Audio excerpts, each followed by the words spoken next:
Good afternoon, everyone. So you know my name, you know where I'm from, and you know or you think that I'm here to tell you in details how to start, how to continue, how to sustain, and how to end. No, I'm not going to do it. One main reason: time. I just don't have enough time. So therefore, instead of all these nice things, and instead of having another lecture, I'll just tell you stories. Because I'm very bad at lecturing, and I know a little bit here and there about stories. But before anything else, we all know, as presenters, as people who work in universities, speakers, etc., we all know the terrible thing, our terrible enemy, time. And, well, guess, how much time do I have? You see, half an hour. Good for nothing. I have to tell you a little story about this. And this story goes back about 60 years. The first foreign minister of the state of Israel, which was just born about then, and he was invited to a gathering in New York. And before he started speaking, he approached the chairman of the gathering, and he kind of whispered, "Mr. Chairman," he said, "how long can I speak?" And the chairman looked at him and said, Mr. Foreign Minister, you're the boss. You can speak as much as you want, but we have to leave in 20 minutes. So, first of all, please don't do it to me, and I'll try my best to squeeze things as much as I can. Okay, I'm here to tell you about a successful story. And, well, what this successful story is, who we are. Well, we are talking about a project that will hardly confine a person in Israel who doesn't know about it. Just ask anybody in the street. They know. Every university student really knows about it. Not just heard, but knows. And about 25 to 30 students, university students and college students, take part annually, every year. Up until now, over 600,000 university and college students have participated in the project, in this leadership. Over 1 million children participated in the activities, benefited from the program. Which means that about 1 out of 6 people in Israel really touched it. Personally touched it. Well, this is the project we call Perach. What's Perach? You know, for American and English-speaking people, it's an impossible word. Perach. You just can't pronounce it. Simply a flower. And actually, if you can see the emblem, the logo of the project, there are 2 flowers. The big one and the small one, embracing each other in front of the logo. You know, we are all very much sure that we, the people who live today in this world, are the smartest ever. No, we are not. There were much, much smarter people than we are in the past. And we are just trying to follow these smart people. Let's go back 3,000 years. The first person on earth who wrote in the Bible about tutoring was King Solomon. 3,000 years ago. tutor a child in the way he should go, according to his needs. And even when he's old, he will never depart. In the Bible. Look through it and you'll find. Well, many hundreds of years later on, came this man. We all love to hate him these days. But for us, the idea that everyone should give according to his ability, to each one, needy one, according to his needs, that's not just a motto. We do match needs with ability. How about? Well, the third one, believe it or not, probably couldn't live in the same neighborhood as this one. Milton Friedman, probably the most influential capitalist, I would say. Economy professor in the United States. He just died, I think, about 3 years ago. Nobel laureate. One of his books, it's being written. There is no free lunch, he said. Just those who give something entitled to get back. From society, from the taxpayers, from the people. Even though, as I said, these people just couldn't live together. And surely they don't agree on anything. For us, and I believe we are the only place, the only room in the world that can accommodate and love to accommodate these two. Well, the last one is not actually a person. It's, Pygmalion. And those of you who know the Pygmalion effect, great. It deserves a seminar of its own. If you don't learn about it, it's just a wonderful tool for us people who work with mentoring. And it works every time, again and again and again. Believing makes things happen. Believe me, it's happening every day. Yes, you can, and yes, it's going to work. Well, the main ingredients of the project are very, very simple. First, we are serving the neediest. I'll talk a little bit about the children, and you'll be able to see. These are the neediest in our country. Those who live, well, that's fine. We're working with the best. And this is a very important ingredient of the project. We have in our capacity, or we do our work with just one population. I'll get it. We involve all parties. Everyone who has anything to do with the first or the second, and many others are in the project. They get ongoing support from the very beginning till the end. We use, and this is not so common in very many projects, we use external incentive. We'll talk about it, yes, but I have to admit from the first moment, yes, we pay them. Not exactly salaries, but we'll see. And we give, and I don't know any other project in the world that gives so many hours to those who participate in it. Maybe equivalent, but not more. Never heard. Well, a few words about the children. First of all, they are all coming from disadvantaged backgrounds. Poor housing, inner city dwellings. Poor everything. 20% of them come from one parent's family. Same stuff. 22% of them are new immigrants, mostly from former Russia, usually the eastern Muslim countries, and Ethiopia.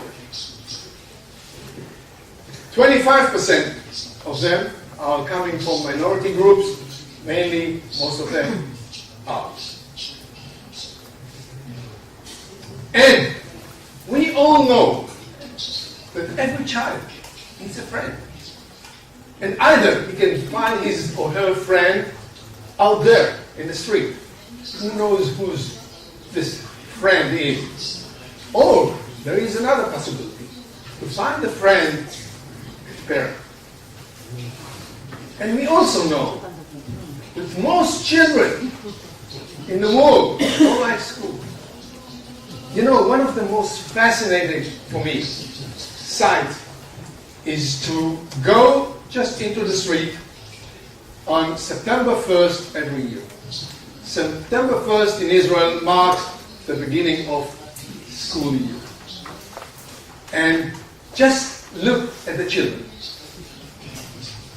Those this high, the bags are almost the size of themselves, and the weight as well.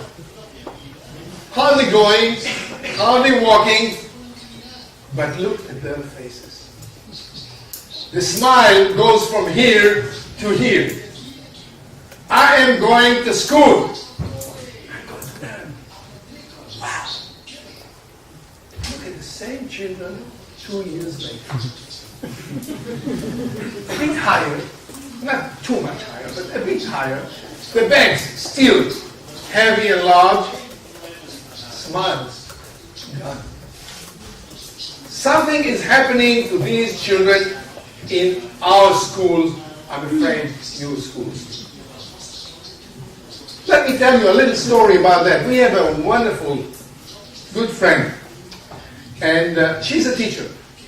And one day she told me the following story. She said, look, I was trying to teach my class in junior high school. I would just try to teach them in math class estimation.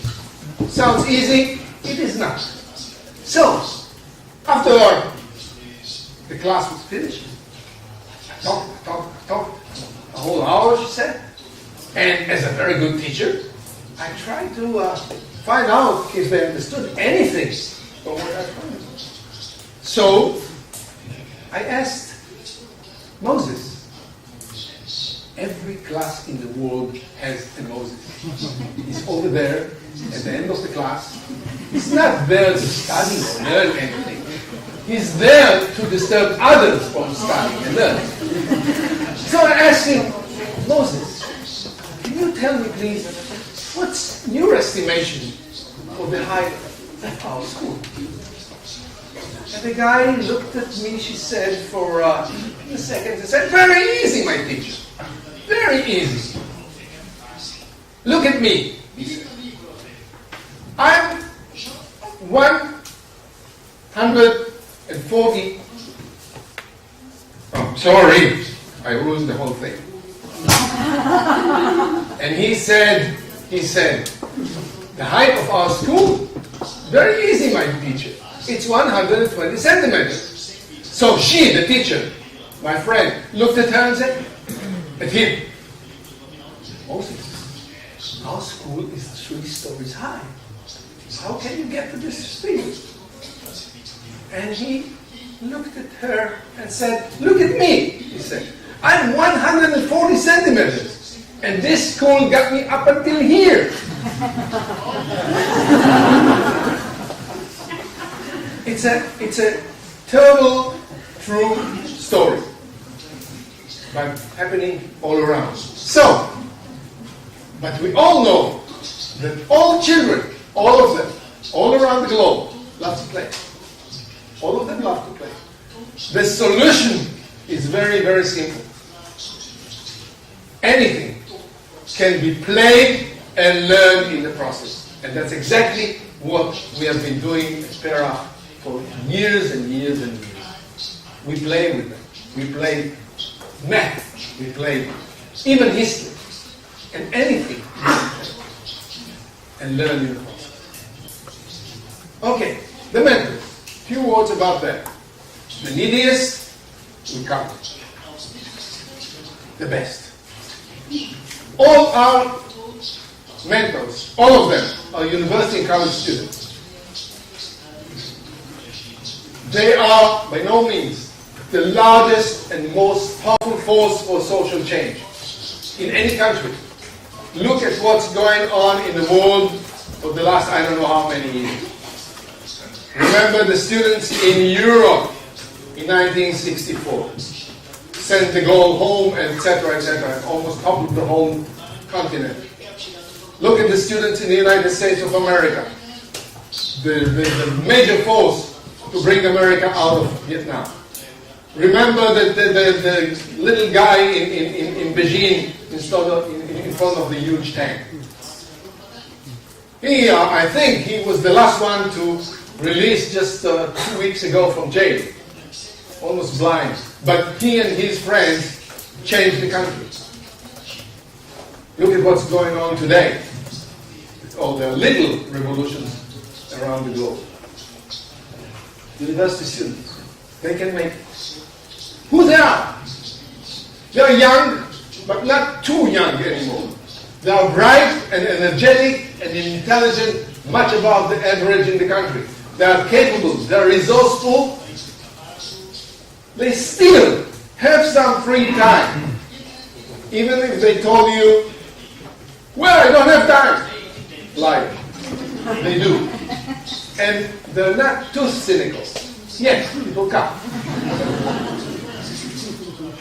These are the best people in the world. And even though they're not professionals, they're just university students. You know, every psychology student on the second year or the first is sure to be Freud. Yeah, they're not. But with the proper and right incentive and guidance, I can tell you, and I'll try to show it, they can make miracles. Well, just to add to it, I'm sure most of you remember the very, very famous kind of a proverb already. Ask not what your country can do for you, but what you can do for your country. JFK, in his inauguration speech in 1961, he really meant it. And we mean it. Oh. We have children, we have students, now we have universities. Most universities in the world are considered to be ivory towers. Nobody, or almost nobody out there in the street knows and understands what Professor Dubois is doing there for living. But universities, to my view, should not consider even as ivory towers, but rather as lighthouses for the entire communities. Because if there's something communities, people can understand, is that this university in Chicago or anywhere else is the institute, the place where our tutors, our mentors are coming from. This university is there for me, to help me, to help my kids with our needs. So these ivory towers, most of them are not anymore, are one of our largest, biggest, most important allies. What we do, one-on-one, about 80% of our mentor students work with the kid one-on-one. Starting at the beginning of the year till the end of the year, one student, one child.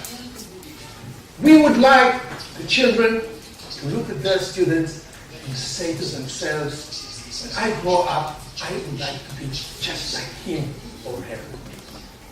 A real positive role model for different kind of lives.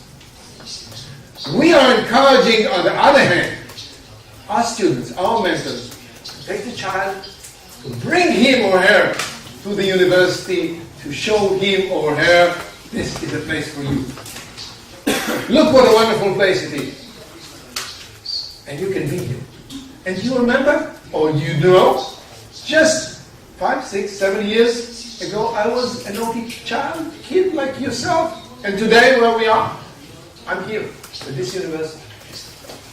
And you know, we are dealing with children who are coming from families for whom universities could be on the move. Or behind, I don't know how high heels.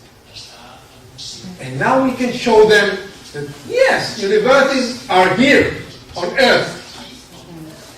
And you can be here too. In just a few years. Yeah. Hard work. But you can do it. And I'm here to help. About 20% of our students do a lot of other things. We have learned so many years ago that we have in our capacity the best of the best of the best in our country. They can deliver almost anything. From law and economy and sciences and health and nature and just name it. The needs are there. So whenever there's a new need coming from communities, municipalities, schools, we just look inside and look for the right people to do it. And every year we have another project, another need, and another answer. And by the way, if any one of our students would have think to themselves or herself before, well, Perach, I don't think it's not for me. It's you know, working with a kid. Come over. We'll find, and you'll find that this is for you too. And just to end, and we do a lot of things. We've started many years ago what we call enrichment centers and communication centers and science centers, in which, just to give a small number, during the last year, more than 250,000 children participated and came to the activities in these centers. About 70 of them scattered all around the country. Okay, what we ask for and what we give. Twice a week, the mentors and the children have to meet twice a week. 2 hours each session. For the entire academic year, which is roughly 34, 35 weeks, depending on the country. What they get? A scholarship, which covers about 50% of the yearly tuition fee. Just to give you a few numbers, tuition fees in Israel these days are about 2,000, roughly 2,000 euros a year. It's money, it's important, but it's not that much. We cover about half. So actually, the student gets in his or her hand about $1,000 euros a year.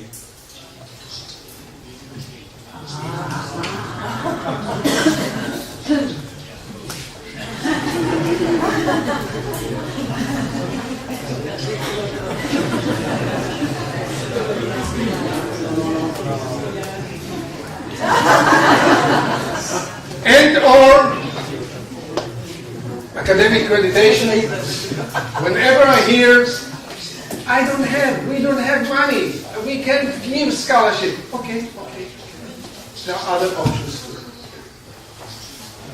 The academic accreditation depends on the system in the country. Don't cost any money. If you want, you can give them. If you don't, you don't. And in many colleges, not the universities by now, starting to, but in many colleges in Israel, Perach is, well, it's part of life in the university, in the college. And actually, if you want to get the diploma at the end of your years at the college, well, show us an evidence that you participated there at least 1 year. Let me tell you a little story about that. I think it was 7 years ago, or 8 years ago, I got a telephone call from the dean of of the medical school in Jerusalem. The Hebrew University in Jerusalem, very distinguished institute, and the guy is a very distinguished medical professor. And he said something like, look, we have a problem and we need your help. And I said, well, humble us, but how can we help? And he said, look, we are, his words, producing here the best doctors in the world. Well, they think of themselves, these people. But, well, he's right, they're very good doctors. So I said, what's the problem? And he said, look, good doctors, but I want them to be human beings too. With that, you can help. After a few more discussions, they received a resolution in the medical school in Jerusalem. At least at 1 out of the 6 years at the school, these people have to participate in prayer. As the dean said, I would like them to look at people as people, not as cases or patients. I want them to be there in their homes to get the feeling of these people.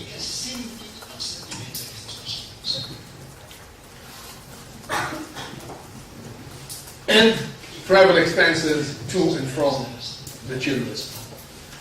Okay, just few figures. Whatever I'm going to show you is based on the questionnaire circulated about very large numbers, about 500 schools in the country. We work in about 1,200 schools around the country. Scale of 1 to 5 in percent. Academic achievements, very high and very high, 51% and 41% more average. Improvement. Learning motivation, 60 and 35. Social status, 76, high and very high. And what we believe as the most important factor, self-esteem. Believing in yourself, believing in what you wish to do, you'll be able to grab the stars tomorrow. 82% of improvement in self-esteem of these children. Well, as we work with almost every age, we work with children at 5 years old in kindergarten, and we work with university students as mentees, as the children, like peer mentoring of one university student with another university student. And it started when 3 years ago, in 2010, I'm not quite sure if you can see the figures down there, but 3 years ago I was approached by the dean of students in the largest college in the southern part of the country. And he told me the following thing. He said, look, we have a severe problem here in our college. We get into our college quite a number of students who are coming from very poor areas and families. And these students are actually the first one in their families to get into higher education. We should do something about them, because what's happening in our college is that every year between 20 to 28% of these students are dropping out of college in the university. At least 20, and it goes up to 28%. Just think of these young students. At last, they're there at the university, at the college, and within one short year, they're out. They hate everyone. The country, the nation, the university, never themselves. After just 1 year of the project that we've started in this college, just one short year, it went down to 3.6%. Numbers are not mine. Theirs. It just goes. Well, money. I know. You've been waiting for me to talk about money, so here's a little bit. Just. Well, first of all, overhead for our project at least, and the way we can show how to do it is quite low. There is almost no need for new money, and this is important. I believe, and we can show it as we did it at Perach, that what we are asking from the government, from municipality, from anybody, is not what we call new money. We are not coming to the treasurer and tell him, look, put in your budget a new item called Perach. No. What we've done is to go to the treasurer and tell him, in your budget, there is an item called whatever it's being called. Twist it a little bit and send it to Perach. Because we do the same thing. No, we just talk about an item which directed to the same place. Look, our Perach's budget, yearly budget, is about $40 million. It's a huge sum of money.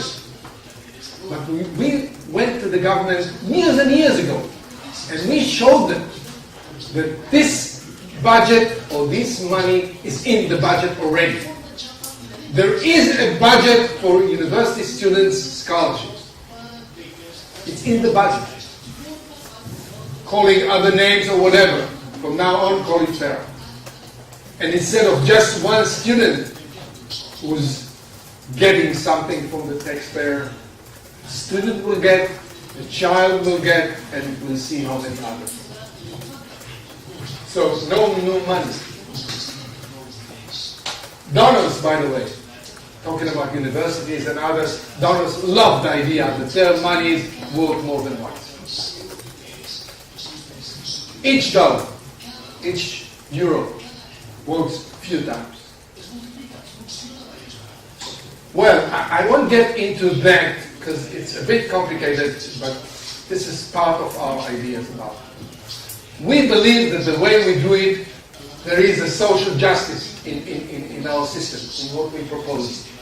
And we can show every treasurer how to make money on such a project. Not to waste money, to make money out of it. It is possible. In most cases, I can assure you that money is not the problem preventing from having such a problem.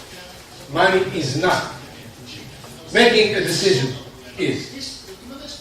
Sometimes decisions are hard to take. Well, I don't know if I have the time for more stories, but no, I don't. Sorry.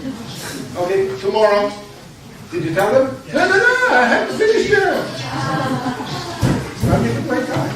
Okay. Recommendation. We got tons of recommendations from all sorts of people. This one is probably one of the most important and interesting that I got.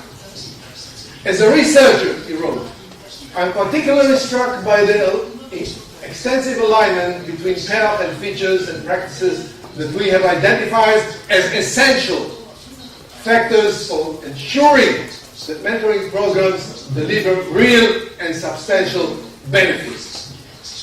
I think you know who's the guy who wrote it. You remember? I have it black or white. You can't deny. Okay.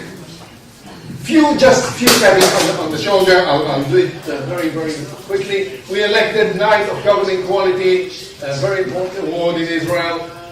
We selected for the House of Nations in Expo 2000 Germany. It was in Hanover. Hanover. And you know it? Very small. 60 million people were there. We are elected one of the 4 leading institutes for excellence in our country. And we got the first national prize for quality in the public sector, and 3 years ago, Perach won the most prestigious, important award the Israeli nation can give anybody, the Israel Prize. Just 600 and something people and institutes got it through the last 65 years. Well, a few years ago, we had a delegation from various countries. When they summed up their visit, they were with us for a week long, they wrote, the need to replicate the Perach project cannot be overemphasized. The introduction of Perach will go a long way in alleviating some of the current problems we face both in the educational and social space. What I'm trying to say and show that even though children and students and problems look like different in every country, no, they're not. They're almost the same. In any country in the world, human beings are the same human beings. We all know it now. And tutoring and mentoring projects can flourish and bloom just anywhere in the world. Okay, just to show you, we work in countries from New Zealand to Mexico and Chile in the West. So just anywhere. Now we're getting into a few countries in Africa, etc., etc., etc. And just to closing and summing up, this is a win and win and win situation. Think of the children and the families. So just waiting in line for having a mentor. School, university students, it's a little money that they're getting and they always need it. But more than that, it's an experience of a life. You know, after so many years, I'm meeting in so many places. Ex-students who are now in their 40s and 50s, and they remember the child, his problems, his environment, anything. Once again, I have a wonderful story about that. Okay. Schools, teachers. Once again, the waiting list is from here to the moon. Universities and colleges. We send our students to the neighborhoods. Very important to every university president. Local municipalities, their students, their children, they just love it. By the way, all municipalities in Israel are bankrupt, but still find a little money to help us here and there. And even the government, I know, we are not sure. Are there any government employees here? No. Okay. We are not sure what government is. And you know, there's a story about our treasurer, the Minister of Treasury, and the story goes that he, even when he goes to sleep in his pajama, he holds his fist like this in the pocket, just to be sure. For us, these ministers open their fist a little bit because of one reason only. It's good for them. It's good for the nation. So, all are winners. And we all agree. And I have to admit I'm agreeing.